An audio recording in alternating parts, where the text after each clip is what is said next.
Hey everyone, and welcome back to Chilled Art. So thank you very much for the feedback I've had on the previous episode of Chilled Art. It seemed like everybody preferred the old format of my art videos where I sort of just drew and talked about it, so I'm going to do some more of that. Feel free to keep leaving feedback on these, it's been really useful to me.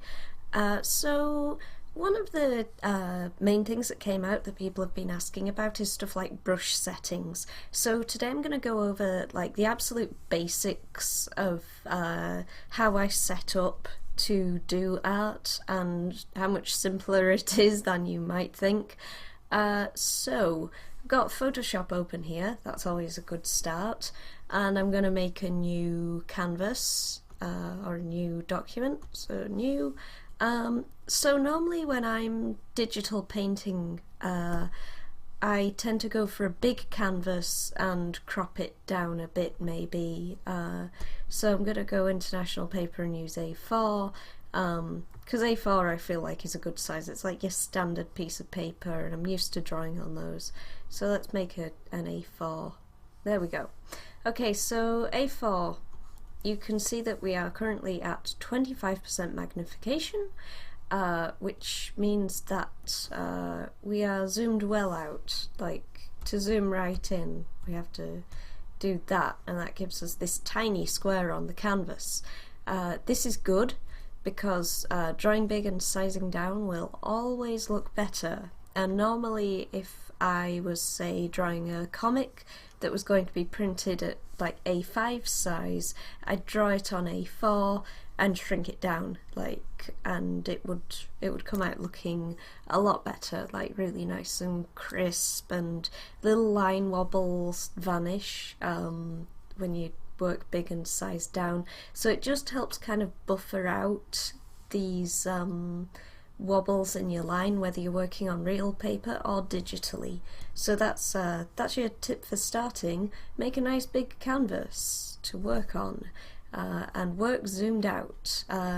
Depending on like your version of Photoshop and your computer's capabilities, when you're at these in-between stages like 33.3 and 66.67, you may find that you get some jagged lines, particularly working with line art, so keep that in mind. It's worth thinking about. I'm going to make a new layer because it helps to use your layers at least a bit. I'm not a huge layers person, but some people are. So you may be noticing this thing here, this window. This is Lazy Nezumi, which is a plugin that I really like. This plugin. You can download a, what is it? So like 30 day trial of it for free, and even if you don't get like the pro version, the smoothing subtle preset stays even if you continue with the trial. So what Lazy Nezumi does is it smooths my lines, because I'm not the kind of person who can just draw flawless lines in Photoshop, and I don't know how anybody can. So yes, I've got Lazy Nezumi to help smooth my lines further. I'm working big, which also helps smooth everything a lot, and I'm working with a tablet. This is a Wacom Bamboo Medium, which is like, it's not the cheapest, but it's far from being the most expensive. It's a fairly cheap tablet to work on, and yeah, I've been using one of these for years for professional work. Some people might have like a fancy one, like a Cintiq, or they might have like a large size one. For years, about 5 years, I was working on a Wacom Bamboo Small. Actually, it was tiny, but it was alright, like it does the job. A graphics tablet is, I personally think it's pretty much essential for doing digital art. Like, I don't know, I guess if you worked with a vector style you could do without one, but the thing that a tablet can do is firstly you hold it like a pen rather than holding it like a mouse, and secondly it has these functions which we have up here. This is opacity jitter and this is size jitter. If I turn them both off, we just draw like standard thickness lines, which is like kind of an oekaki style of drawing. We don't want that. No. If we turn on size jitter, I'll make the thing a bit bigger so this is more visible. Okay, so without either of them on, standard thickness, standard opacity all the time. If I turn on size jitter, the harder I press, the thicker the line becomes, and that is really, really important because it makes it behave a lot more like a real pen. And then we have opacity jitter, which the harder I press, the more opaque it becomes. This is also pretty important. It makes it behave a bit like watercolour paint, I guess. You don't necessarily have to use opacity jitter, and sometimes it can be more hassle than it's worth, but I generally have it on. I've got my flow set to 72. Oh wait, no, I've got the flow set to that on my rubber, apparently. So flow is just how much the paint comes out. It leaves this sort of slight opacity on the edge that I like. It's good for blending. Okay, so the first thing I do when I'm going to do a digital painting after I've made a new canvas is to put a colour in the background. So I'm in a purpley mood today. Yeah, why not? Let's... background colour, I generally try to keep away from this really strong coloured side of the canvas. So let's put something in there. And I'm going to today do a useful exercise that you can try at home, which is not using any fancy brushes whatsoever. So one thing that I get asked a lot is sort of, oh, what kind of... It's both for digital and for traditional work. I get asked what kind of pens or brushes I use, and it's kind of like, well, because I mostly use the standard normal ones. Here we go. I've just added a bit of like variation to the background there, just a sort of clouding. It'll just add a bit of texture to the background for us to get ourselves started on. So these are gonna go round brushes with size, which is what we're currently on, but I'm selecting them. Oh wait, no, on my set I'm using basic brushes, but round brushes with size is fine, because different versions of Photoshop will have different things for basic brushes. Some of them will be a bit more fancy. So this is round brushes with size. This is what we're going to use to do this image, and let's go. So you may notice that because of the size we're working at, a 1 pixel brush is barely visible. Oops, it's certainly barely visible if you use the same colour you're working on the background with. So I'm gonna pick like a... So this is... So 1 pixel is... You may not even be able to see that on the video, it's so thin. This is one of the things about working big. You'll find that you have to work with bigger brushes than you might be accustomed to if you're used to drawing at the size that everything comes out at. So let's just, I don't know, the first thing I normally do for like getting the actual image down is I just start drawing some line art, because I'm a line artist mainly. Let's just draw a face. Last time I tried to record, ooh, that was weird. Last time I tried to record this, it actually went wrong. Like the recording came out botched, probably because I'd done too big an image and it took too long, and yeah, it was a shame because I did this whole cool image of, I think I've got it in the chilled out folder. I did this whole image. It took me like an hour and a half talking through while drawing it, but this was all done using Photoshop basic brushes, and yeah, so keep it simple, stupid. So I'm gonna like put some eyes in there.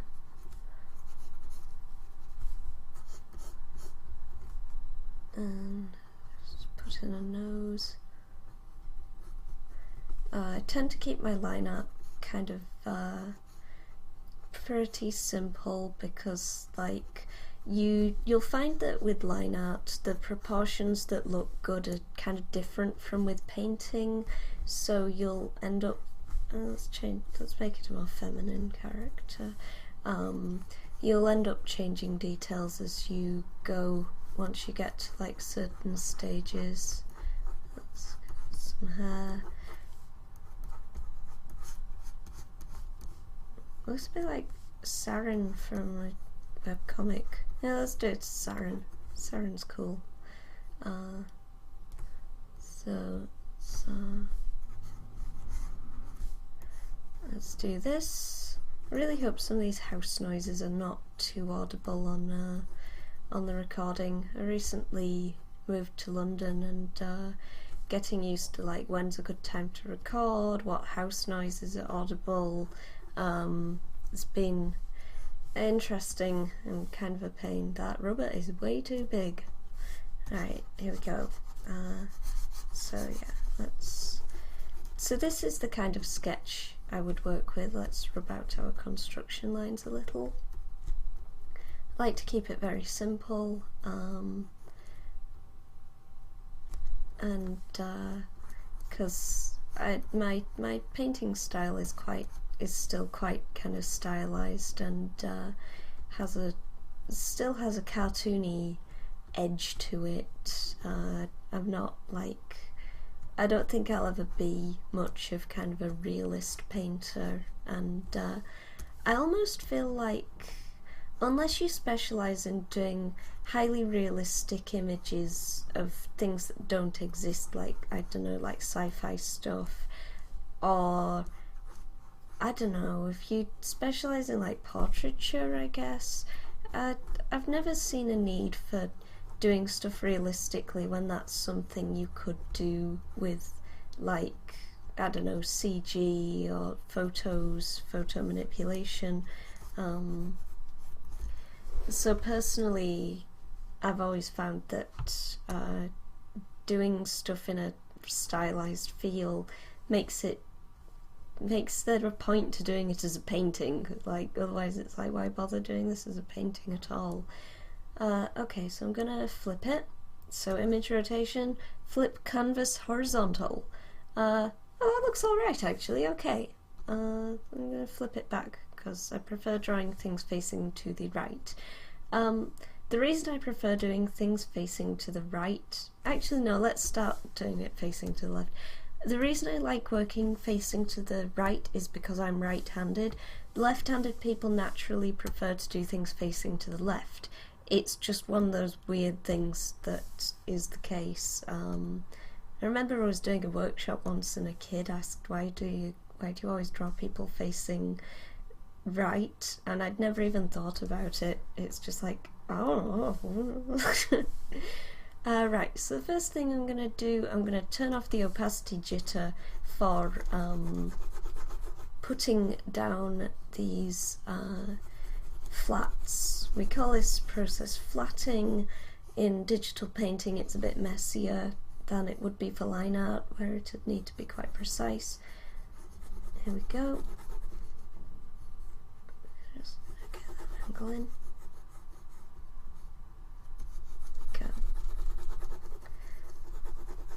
And yeah, so flatten that. The reason I turn off the opacity jitter for this stage is that if you don't, you may find that you have a lot of gaps in the opacity under your colour layer. You'll find, now let's do the top a different colour because the hair's going to be blue. You'll find that you have some issues with gaps in the opacity, which can cause problems later if you change things in the background, or if you try to do like a transparent version of the image that you can move over onto other backgrounds and things. It just opens up this whole set of problems later that you don't want, so we're going to avoid that by keeping the opacity at full for now. You can always soften up the edges later. Alright, I'm gonna make the hair blue because I guess it's a picture of Sarin now. It's quite confusing that I've got a character called Sarin at this point because of course I'm working on Vacant Sky Awakening where we have a character called Sarian. So spelling errors, typos abound of calling each of them by each other's name. Even though they're kind of different characters, I guess the only thing they really have in common is they're both tall, clever girls. Like Sarian is very kind of, I guess, like, I don't know, I'd say Sarin is snarky, but like, everybody in Fandango is snarky except kind of Rocket, I guess, and like,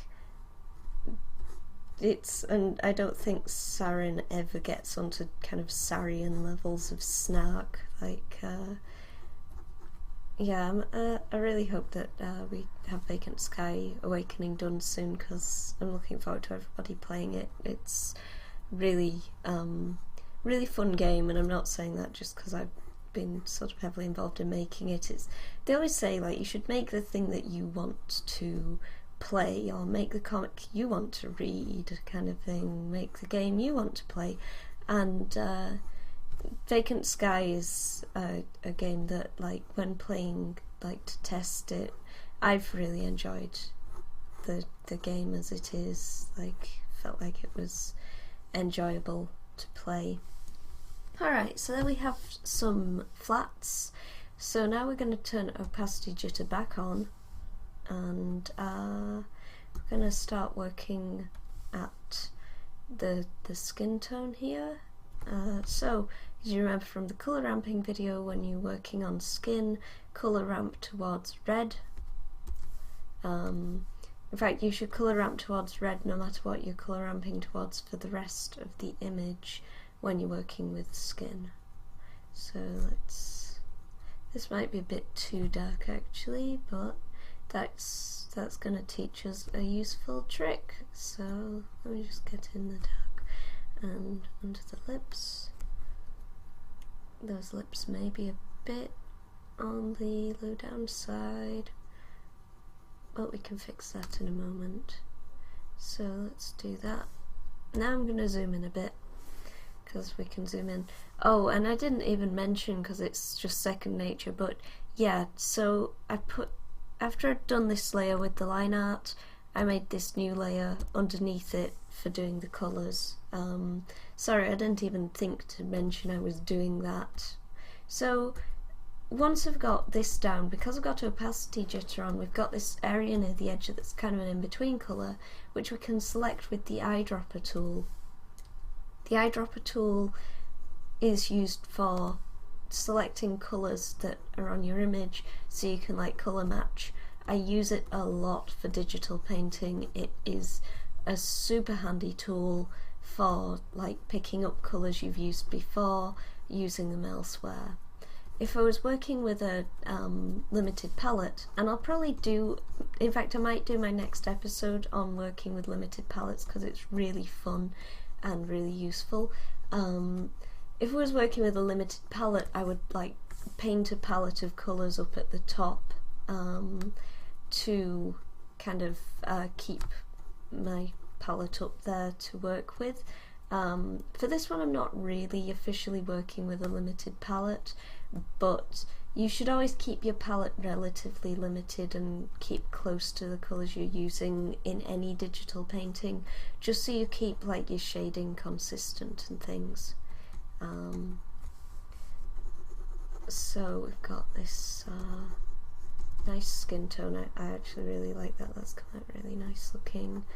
Might just not too much of a cheekbone shadow, because like Saren's only like 20 years old, so she doesn't have like too chiseled a face. We don't want it to be like too defined, and like she, you know, she's quite practical. She's a knight. I don't really imagine her as the kind of person who spends hours like contouring her face in the morning.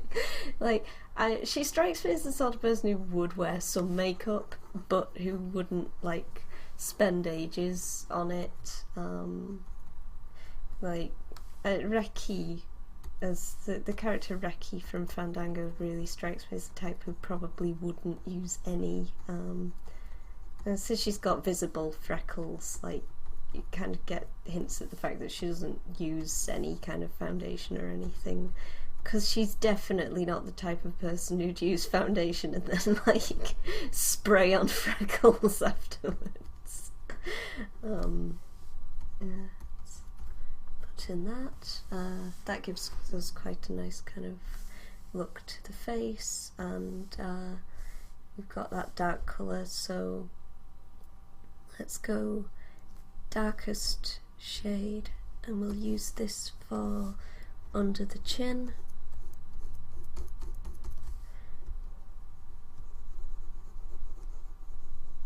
Yeah, that looks really good. And the innermost parts of the ear, and let's go under that nose.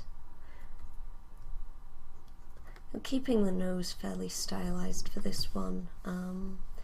Some of my favourite digital painting work I've seen as of late has been in the game Transistor, and like they keep that they keep the style very simple. Like they keep quite kind of cartoony on the noses and things, and it looks really nice.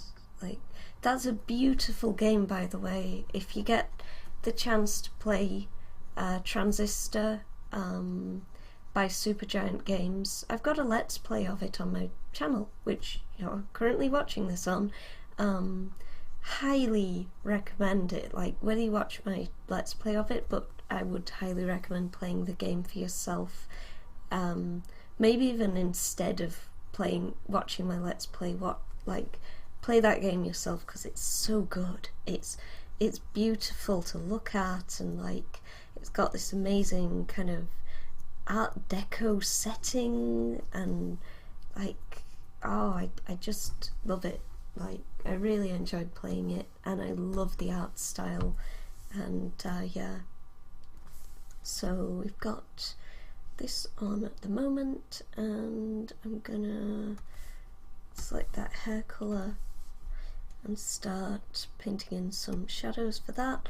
Our background colour is purple, so we are hue ramping towards purple, and that generally looks good on blue as well. If you wow, I have no voice. Every time I try to record one of these at the moment, I seem to have no voice. It's very frustrating. Ugh. Oh, I've got a cup of tea here. Hooray! I almost forgot I had a cup of tea sitting next to me the entire time. So that's, I should be conscious of how long I've been recording for, so I don't like go over time too much. Because last recording went wrong because I was recording for an hour and a half. I don't think you even want to sit and watch one of these for an hour and a half. It would be getting a bit silly. I don't know, some of you might. I bet there'll be somebody in the comments who's like, I would totally sit and watch one of these for an hour and a half. But like, I don't know. Personally, I think you'd probably be better off spending that time painting than watching me painting necessarily. But watching me painting for a bit can hopefully teach you a few things. So you've probably noticed that this entire time I've not changed out of this brush set of the, well then, it's not the basic brushes. I frequently use the basic brushes set because the basic brushes set I've got is quite nice, but what I'm currently using is the round brushes with size, which is giving us some lovely brushes, just straight out of the box. The reason I would advise learning to get used to the basic and like the brushes that come out of the box with Photoshop rather than anything fancy is, at the moment I am on a big contract. I can't actually talk about it, and it's not necessarily so big a contract that you'll even hear about it unless I mention it. But I am working in office at a place. This is unusual for a freelancer. Normally I work from home, but on this contract they needed me in the office in person because it's a short deadline. They need to get the feedback to me quickly. They want to oversee what I'm doing and like make sure I'm not faffing about and I guess like messing about on social media when I should be working or anything. So I'm working in office, and the upshot of it is that I don't have any of, I mean I'd have to ask them specifically to install like fancy brushes, and then it would be on their system and they'd have to doss about with it. It's just a pain. I did install Lazy Nesme, like they let me install my Lazy Nesme plugin, but apart from that, it's been like basic brushes, been working with basic brushes only, and so I can't just rely on having fancy brushes, meaning that I've had to just be good at using the standard brushes that come with Photoshop so I can work easily. And so if you're used to using standard brushes to paint, you can feasibly work anywhere. Like you don't have to be that person who's like, oh no, I cannot possibly work without my fancy things that I always work with. And like, I don't know, maybe it's just me, but I always feel like that kind of reflects poorly on an artist. If, whoa, don't draw on that layer, Kate. I've just lowered the opacity a bit more so I can get a truer idea of the thing I'm painting at this stage, how it currently looks. I'll want to flip this in a moment because my eyes are going to start deceiving me about what I'm seeing. But yeah, if you can work with the standard brush set, you never need to worry about sort of, will I be able to do this job without my loads of equipment. And one of the things that I've always liked as an artist is being able to work anywhere and with just about any setup. Like I like sort of having a reputation for being like, no fuss, yeah, I can do it. Like I can go in, I can work with whatever setup they've got and just rely on just my art skill that I've developed. Because yeah, you can't always rely on having your ideal setup. There we go. Right, so you probably remember I mention this every single episode. Don't use the golden rule of do not ever use pure white for your eyes unless like you're using extremely light values in your painting. Alright, so I'm going to use a dark greyish purple for this one and just lightly paint that into the eye.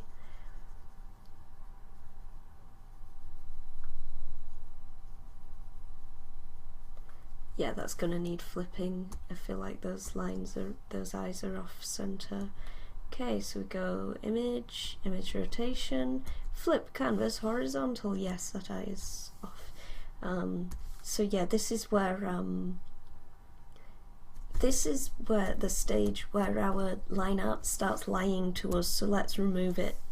Get rid of that line art, because we're at an angle there where we need to start being careful at this stage about, like, we've got like a slight kind of side angle on that eye, and I'm using a blue for the eyelashes, which, like, because she's got blue hair, but you'll find that often going too kind of blue on these things will look weird, and we'll want to use some black. So Saren's eye colour is dark, because like the only characters in Fandango who have like weird kind of eye colours are kind of Rocket and Reki, because they're both kind of magical freaks, I guess. They kind of, in their own kind of ways, they're not normal, even for that world. Sorry, I keep kind of going on about Fandango. I haven't updated it in ages, for which I apologise. Just everything got really busy and weird, and that mouth line is not working. Let's just change it a bit, and I'll widen that out in a moment. Yeah, I mean, it kind of feels like I was in a very different place in my life when I was doing that comic, and it feels very hard to continue it from where I was, because it feels like a totally different person from when I did that. Well, not a totally different person. I mean, I read back on, like, I read Fandango myself, and I'm like, oh hey, this is really funny, this comic is funny, who did this? Oh, it was me, right, okay. It's like, oh, that's why it works perfectly to my sense of humour then. like I'm proud of what I did with it, but I also feel like it's not necessarily, there are some problems with it, and that I would really ideally like to sort out. Things that sort of I put in there that I'm like about. Alright, let's add in a highlight to that nose. So anyway, yeah, so in Fandango, like, characters, their hair is kind of, it's a side effect of having magic, that it kind of makes a person's hair go a weird colour, and also like kind of behave in this spiky anime way, which was gonna be like a plot point later. I think in the old draft of it, the one that was on like Drunk Duck and things, it was hinted at that Saren actually uses hair gel to make her hair life kind of flat like this, and naturally she has like ridiculous spiky anime hair. Like, that's like her hair's natural state is to be like spiky anime hair, and she actually like gels it down to prevent that, which I always thought was quite, like, I found that really amusing, a character kind of deliberately trying to get rid of their spiky anime hair. No, that's too much lips. No, don't be afraid to use the step backward button liberally. It is your friend. That's too much. Also, I'm not going to have time to finish the entirety of this image, just no way. Right, to go more grey with this. I don't know if I've mentioned it before, but one of the best ways to, when you're digital painting at least, if you need to shade between a warm colour and a cold colour, is to use grey. This is a terrible thing to advise for, like, don't use grey for shading, because it'll look really lifeless and dead, but use grey for blending between warm colours and dark colours. So I might demonstrate. Oh wait, I demonstrated it last episode, didn't I, about using grey to, like, if you've got like warm light shining on a cold coloured surface or vice versa, you can use grey for it. I'm pretty sure I went over that last episode. I feel like there's so much that I bring up in these episodes and it's like, oh yeah, this is this, but it's more complex than that, and the thing about art is it's complicated, and there'll always be things that you can learn that you don't already know, even when you reach like a really, really high level with it. You'll still be finding things that you're like, oh, I didn't know that. Oh, that works like that, does it? And I mean, it's the thing I love about art, and it's the most frustrating and yet the most awesome thing about art generally, is that that idea that you can study it for a lifetime and never truly completely feel like you've ever mastered it. I mean, historically, this is the thing that amazes me, that like, you look at these paintings from medieval times and they have like all of the perspective and stuff is off, like everybody's eyes are kind of weird and sideways looking, and like when they try to draw like an army, they all look kind of like they're standing on top of each other. And like the technology of painting and drawing has changed. I mean, I'm drawing this on a computer, but I could draw on a piece of paper, in which case the techniques and the tools I would be using would be very, very similar to any that somebody was using if they were painting hundreds of years ago. But the techniques, things like perspective, lighting, knowing about things like colour ramping, these are all techniques that have been developed over thousands of years, and like the tech was there but not the technique, which is amazing. It's just like that people had to discover these things. People were drawing and painting with no idea how like perspective worked. Sorry, I really needed a sip of tea there. And they were making art professionally, and people had to work out how to cheat the perspective in their paintings to get the appropriate look. And I find that so fascinating, the idea that people didn't know these things, they had to work them out.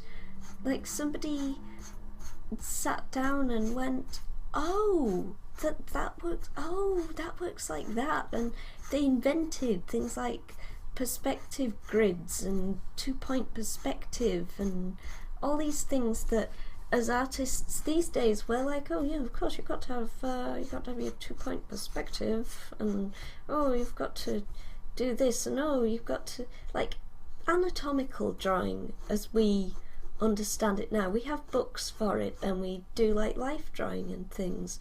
That was something that people had to invent. That people like Leonardo da Vinci spent hours and years like cutting up dead people to look at how the muscles worked in order to do better art. And it's just like we have like books on this stuff now, and it's just assumed that this is something every artist should know. Like, oh, of course, like when you turn a head in perspective, the eyes, there's foreshortening on the eyes.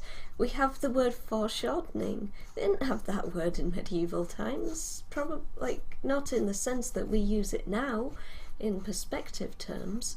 So like people can be really hard on themselves for not like immediately being able to grasp things like anatomy and perspective, and it's like, human beings didn't grasp these things for thousands of years of art making, and like people were professional artists for centuries without any understanding of how these mysterious things worked. So like, if you're struggling with your anatomy and your perspective, don't beat yourself up about it. Like, it's really hard, and these are techniques that they're not things that anybody is born with.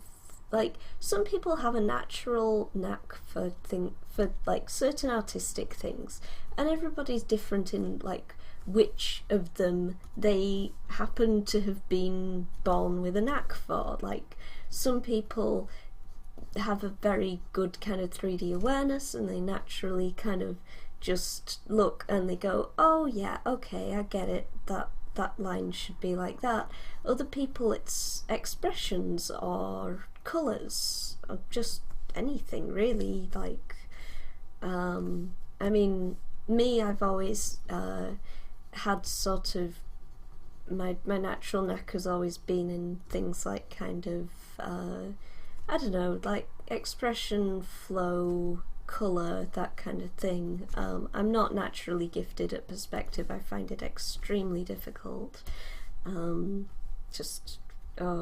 Perspective is really, really hard, and for me, I just when somebody can just do it, it's like, what are you? You're a wizard. How do you just naturally understand these boundaries of space? But yeah, I mean, art is one of the oldest jobs in the world, like being a professional artist, like, because art is, like, painting is, next to music, it's pretty much one of the oldest forms of like creative expression. You've got cave paintings, and it's the most lasting form as well. Like, we don't have music from like the Neolithic period, but we have cave paintings. We know what they could paint like, and their paintings preserve details of what people did back then, and what materials they had access to, what they thought was important in life, all sorts of things like that.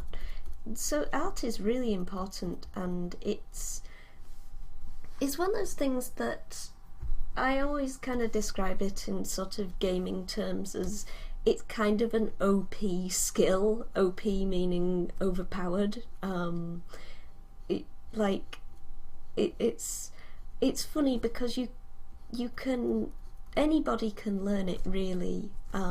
Some people have more natural inclination for it than others, but ultimately, like, the majority of people can have the potential to learn to draw very well if they can put their mind to it, if they can find the time, which is the hard part. Like, I hate when people make out like, oh, anybody can do it. It's like anybody can become a professional artist, and it's like, in a lot of ways it's quite limited to people who have the means, like the money or the family support to be able to learn this stuff. It's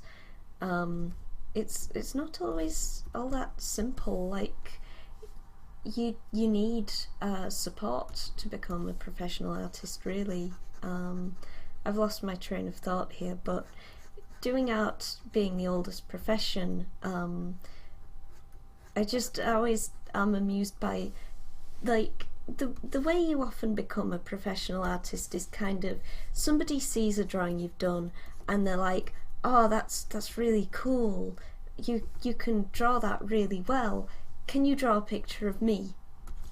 Because people will always ask for a picture of themselves. Like, if people can have a picture of anything, the first thing they'll ask for is a picture of themselves. a general rule. And let's put in a bit of a blush into that cheek to make it look a bit more lively. There we go. That always looks good. I'm gonna flip it. And so, like, I just imagine this scenario where it's like somebody's drawn this really cool, like, cave mural or something, and somebody else, or like just they've drawn a mural on their house, and somebody else is like, oh, that mural on your house is so cool, I wish I could draw like that, but whenever I try it comes out rubbish. And the person's like, oh well, I draw every day and I've got pretty good at it. And then the other person's like, oh well, can you draw a mural on my house? And the person's like, oh, I don't know, I've got all this farming to do, all this hunting and gathering, and I guess they wouldn't be hunter-gatherers if they're living in houses, but like, oh, I've got all this work to do. And the person's like, oh please, I'll pay you some of my food, I'll do extra hunting and gathering, or like farming, and I'll pay you some of my food to do a mural on my house. And that's how professional art started. Like, somebody who happened to be good at art,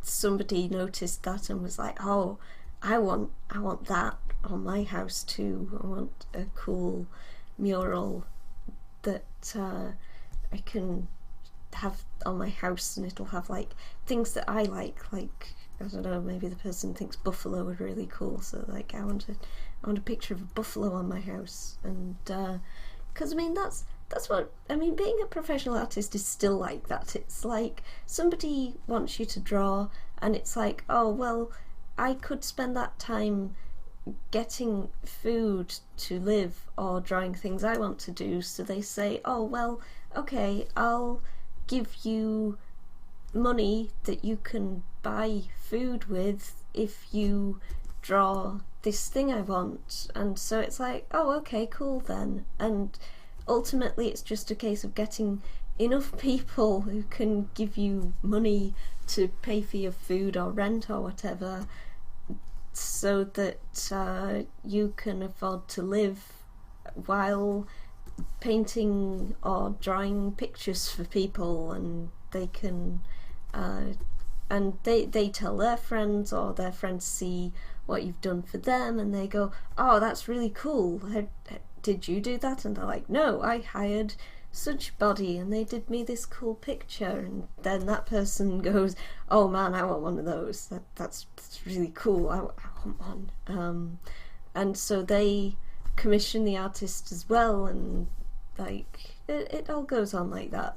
That's pretty much what being a professional artist has always been, and still is, kind of. It's like this really ancient profession that even though I'm painting this on a computer and I'm going to upload it to a server, and then people from any country in the world pretty much will be able to like go on it and watch me paint and leave comments and things.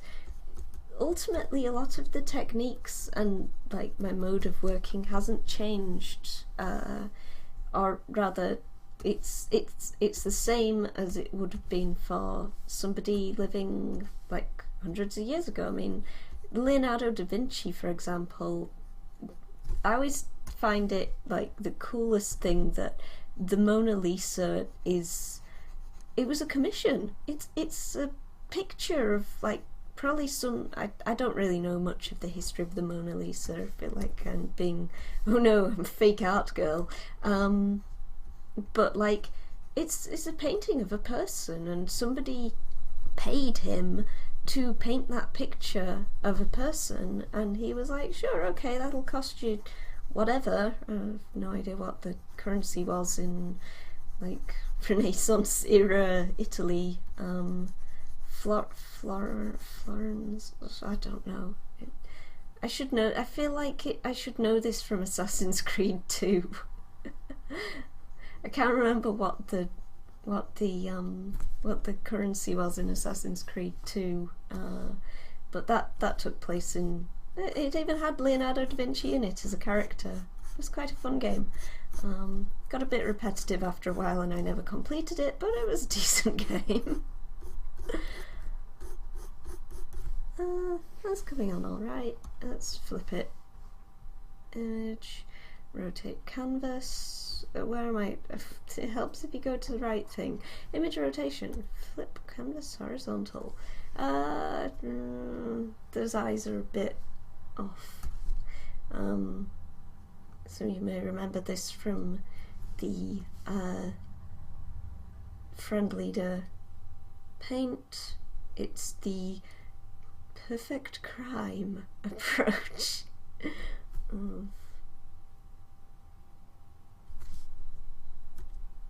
Alright. I discovered a new trick while doing my latest job, actually, because it's like a big thing of a big long job.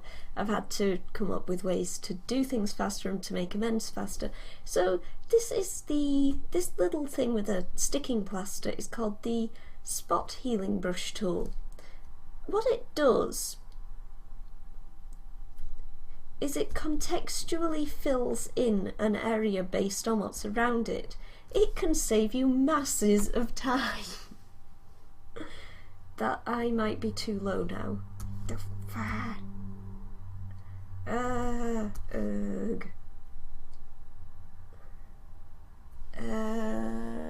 I feel like those eyes are too small. But yeah, you can use it if you've moved something to pretty much fill in the gaps that are left by it, which is, it's amazing. It's so it's such a good way to kind of save yourself some time. That chin is too prominent. So I'm showing you all sorts of tricks today, tips and tricks with Kate. So I'm gonna, how am I gonna do this? I'm gonna select this and I'm gonna use the, so here we go. So I'm going to change to this tool, which is the moving bits around tool. I'm going to click it onto moving mode. Now, warp. Oh yeah. This tool can be amazingly useful for this kind of thing. There are all sorts of tools in Photoshop that people don't always necessarily think to use, but can be really, really useful for making adjustments. Right, I'm not going to use the spot heal for this because it's too thick an area. I'm just going to paint it back in, like that. Well, that looks a bit better. The perfect crime. And now the neck is slightly too thin probably, so just gonna paint it back in.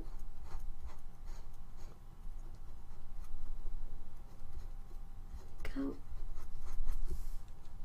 Alright, I'm probably gonna call this pretty much done here, or at least as done as I can really sort of get it in the space of time allotted for doing one of these episodes, because I don't want to drag on, and I think I've pretty much shown you everything here that you needed to know, or that you can easily kind of learn and digest in a single episode. Yeah, that looks pretty decent actually. I'll probably come back to it later and be like, that looks terrible, because that's what artists do. We look at our old work and go, that looks terrible. I'd love it if Leonardo da Vinci looked at the Mona Lisa like years or months after he'd done it and was like, oh, that's terrible drawing. Why did anyone think that looked good? Oh. But yeah, It's been quite a fun little thing to do. And it's of sarin. I haven't drawn sarin in a while. Yeah, that looks alright. Obviously I'd spend some more time on a final. If I was like painting it, I'd spend ages like just cleaning it up, adding more detail, feathering that hair about, actually doing her top, that kind of thing. But I hope this has shown you that basically all you need is these basic brushes. You can make a perfectly good digital painting using them, and I hope you've learned a bit about like how I go about setting up canvases, how I go about like painting things, some little tips and tricks for like touching things up in like as you go along.